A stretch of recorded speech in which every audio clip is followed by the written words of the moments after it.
Olá, sejam bem-vindos ao Vivendo no Limítrofe. Tudo bem com vocês? Tudo bem? Bom, que dia é hoje? Hoje é dia 27 de novembro de 2025, quinta-feira. Então, hoje é mais um dia de ter a quinta, com a minha referência, o Lucas. E para quem não sabe, referência no CAPS é aquele que tem como responsabilidade o monitoramento do usuário, o projeto terapêutico individual, o contato com a família e a avaliação das metas traçadas no projeto. Então, nada mais prático do que fazer uma entrevista com a minha referência. E devido a algumas restrições, nossa entrevista será no formato de áudio. Tudo bem? Bom, vamos falar um pouco de história. Eu me trato nesse CAPS desde 2018, que é o CAPS Fernando Diniz, que foi inaugurado em dia 23 de abril de 2023, com parte de expansão da rede da saúde mental do Rio de Janeiro. Ele foi nomeado em homenagem a Fernando Diniz, o pintor que doou a casa onde hoje funciona o CAPS Ernesto Mazetti. O centro atende pessoas com sofrimentos psíquicos ou transtornos mentais e se transformou em um CAPS 3 em 2021, passando a oferecer acolhimento para crises com leitos de internação de curta duração. E quem foi Fernando Diniz? Fernando Diniz nasceu em Aratu, Bahia, em 1918. Mulato, pobre, nunca conheceu o pai. Aos 4 anos de idade, veio para o Rio de Janeiro com sua mãe, que era uma excelente costureira. Morando em promíscuos casarões de cômodo, costumava acompanhá-la quando ia trabalhar em casas de famílias ricas e abastadas. Desde garoto, o sonho de Fernando era estudar para ser engenheiro. Inteligente, foi sempre o primeiro aluno da classe. Chegou até o primeiro ano científico, mas abandonou os estudos. Em 1949, começa a frequentar a seção de terapêutica ocupacional. Quando chegou ao ateliê, não levantava a cabeça, sua voz baixa mal se ouvia.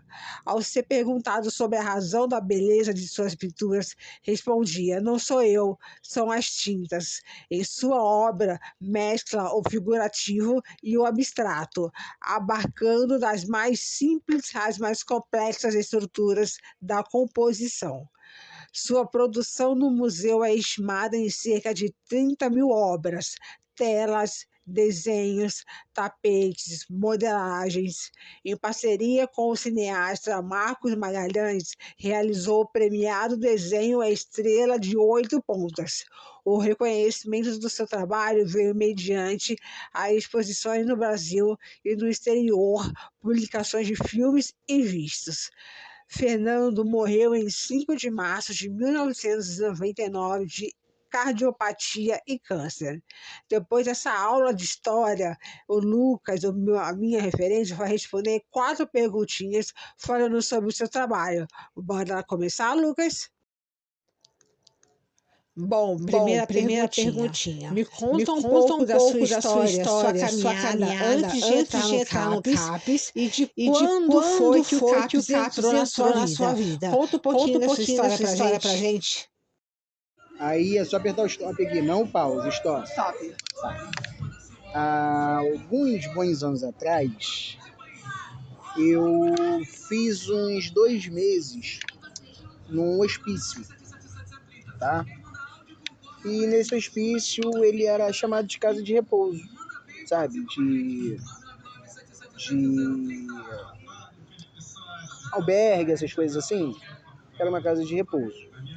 Só que existiam duas. Uma muito legal, né? Onde tinha enfermaria, tinha 10, 15 pessoas cuidando dos velhinhos. E porque ela era particular. Aqui era vinculada ao SUS, era o mesmo dono, só que era um outro lugar, na mesma rua até. E ali o cuidado era muito ruim, as pessoas eram agredidas, por mais que tivesse medicação, lugar para ficar e comida, elas não tinham um bom cuidado, vamos colocar assim. Talvez não pela direção, porque a direção de fato nunca deixou faltar nada, tá? Mas os profissionais que ali trabalhavam, eram muito... Dá pra ouvir, menina? Dá pra ouvir? Minha voz é boa? Os profissionais que ali trabalhavam, eles eram muito covardes, sabe? Fazer medicação, conter, essas coisas todas.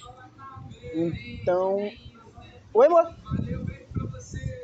Com isso, eu fiquei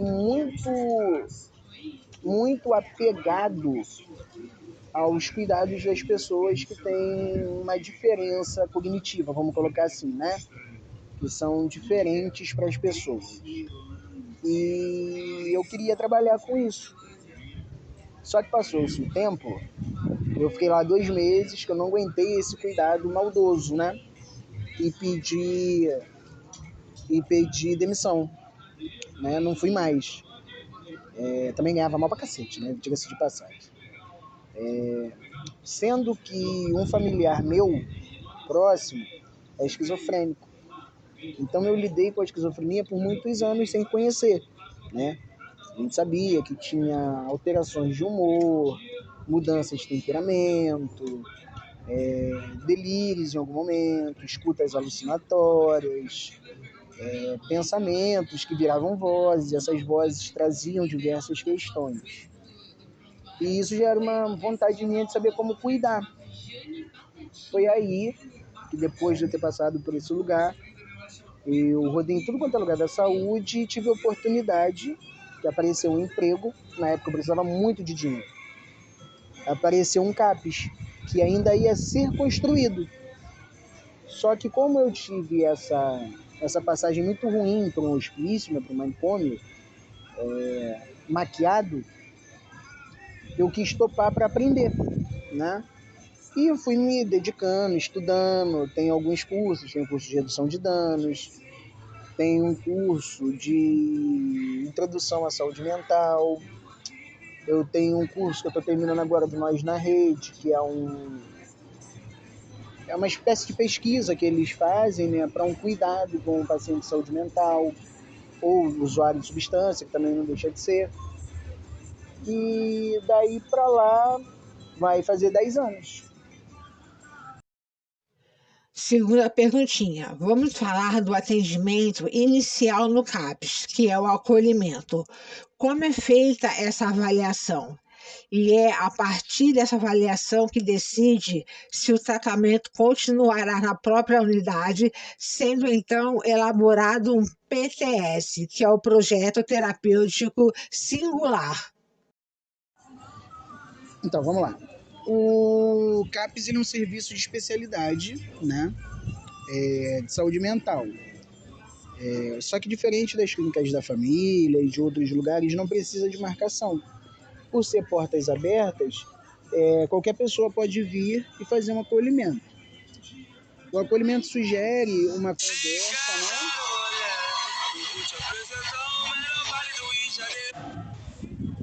né? Opa!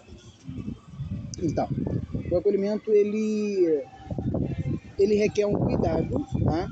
Não necessariamente ele vai decidir aonde ele vai ser cuidado, né, no primeiro atendimento. Pelo CAPS ser porta aberta, a gente recebe qualquer tipo de demanda que tenha questões psíquicas, né? Seja social ou não, tá? Pessoas que têm uma demanda de andar na rua, não ter um lugar para ir, um lugar para estar, o CAPS também dá conta disso. Em qual sentido? Instruir aonde o sujeito tem que ir, a gente dá um lugar de banho, um lugar de alimentação e a instrução de onde ele tem que ir e uma ajuda, tá? Mediante o acolhimento de fato, né, que é com a conversa, com a consulta, tudo isso.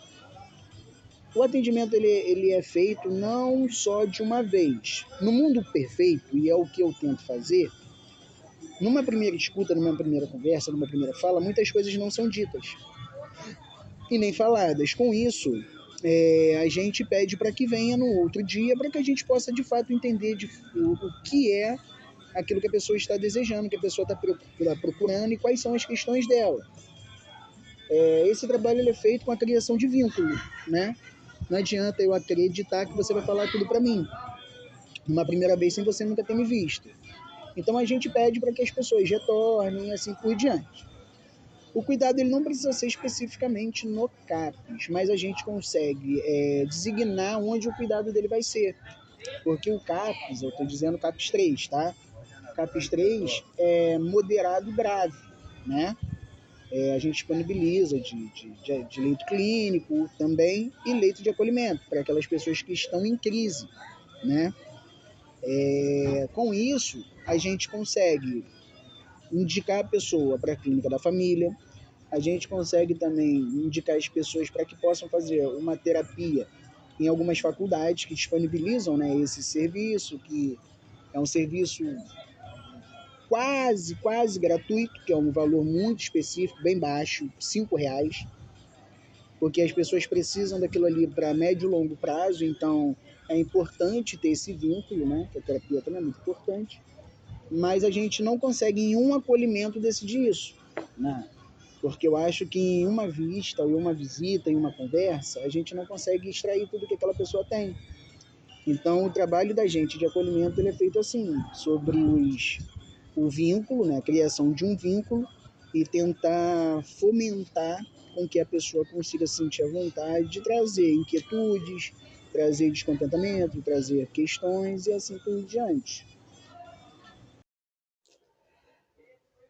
Terceira perguntinha. Como você se sente lidando com inúmeros casos, inúmeras patologias? Isso influencia o jeito no qual você encara a sua vida e também se você faz algum tipo de acompanhamento para a sua saúde mental. Então, vamos lá. Cada atendimento é um, tá? Eu não posso lidar com uma pessoa que sofre de borderline com uma pessoa esquizofrênica e assim por diante. Então, cada cuidado a gente requer uma atenção diferente, uma escuta diferente, uma colocação diferente, um cuidado diferente, né? Até porque uma pessoa com borderline não é igual a outra com borderline. Por mais que os sintomas sejam, né, se aproximem, não é a mesma coisa. Às vezes o gatilho de um é um e o gatilho de outro é outro. Uma pessoa esquizofrênica ou uma pessoa que tem uma outra questão. A gente lida de uma forma diferente porque tem pessoas que vão trazer dificuldades, qual foi? Dificuldades no atendimento em conjunto, e tem pessoas que vão ter dificuldades no atendimento individual, que o conjunto é melhor. Então, cada clínica é uma, cada pessoa é uma clínica que a gente vai usar diferente. Como é que a gente faz para ter isso? A gente precisa minimamente estar, né, dentro de um estudo contínuo para a gente saber como é que a gente consegue lidar com situações. A gente também tem que conhecer os nossos limites, porque senão a gente se coloca num lugar muito ruim. A gente pode trazer questões para o paciente, então é sempre bom a gente se autoavaliar e também aprender que nem tudo que se pensa fala e tem que ter um controle de tudo, tá? E o que a gente faz para lidar com a saúde mental é entender que quando sai do serviço, né? A gente continua trabalhando, porque a gente sempre quer uma melhora, quer estudar para estar sempre antenado com novas resoluções, com novas formas de abranger esse assunto e assim por diante. Mas, para mim, por exemplo, é pescar. E eu gosto de pescar, por incrível que pareça. Eu vou para Terra do Flamengo, Marina da Glória, Praia Vermelha, Urca, independente. Pego meu carro, vou até um lugar, alugo um barco e vou para a Baía de Guanabara pescar, não importa. Mas depende muito da pessoa, né? Tem gente que bebe muito, tem gente que sai muito, tem gente que dança muito, mas isso é uma coisa mais particular, assim, tem algumas particularidades. Enfim, última pergunta. Na sua opinião, o que o Centro de Atenção Psicossocial, que é o CAPS, traz de benefícios aos usuários? Então, vamos lá. O CAPS ele é um lugar de promoção de vida, tá? O CAPS, além de promover vida, ele promove o respeito. Ele promove o respeito mútuo, o cuidado, não só de saúde mental, mas sim o recolocar da pessoa na sociedade, né? Que ele não é só psicológico nem psiquiátrico, ele é psicossocial, né? É um lugar onde os pacientes conseguem, as pessoas, né, os usuários do serviço conseguem vir e entender que aqui eles têm voz, aqui eles são cuidados, eles são vistos, né? É por isso que a gente consegue hoje ter parcerias bem importantes com alguns lugares que não só o município disponibiliza, né, de forma pública, mas sim de empresas privadas, onde a promoção de vida está bem avançada. A gente consegue fazer o cuidado, né, psiquiátrico, medicamentoso, psicológico, com terapias, oficinas. A gente consegue fazer com que os pacientes ocupem, né, os usuários ocupem espaços que talvez sozinhos eles não conseguiriam ocupar. O CAPES hoje promove qualidade e respeito mútuo entre as pessoas. O CAPES ele tem o dever de promover e mostrar que a vida é mais do que quatro paredes, né? Do dado manicômio, daquela coisa toda. E o cuidado humanizado e respeitoso com as questões sociais e sérias, com os movimentos, né, de datas comemorativas, mas bem festejantes, assim, um lugar colorido, onde a gente consegue se expressar por diversas formas, onde a linha do expressar vem sempre em primeiro lugar, seja na dança, na fala, na música, seja nos desenhos, seja nos apontamentos, até nas tristezas é uma forma de se expressar e o CAPES consegue captar tudo isso.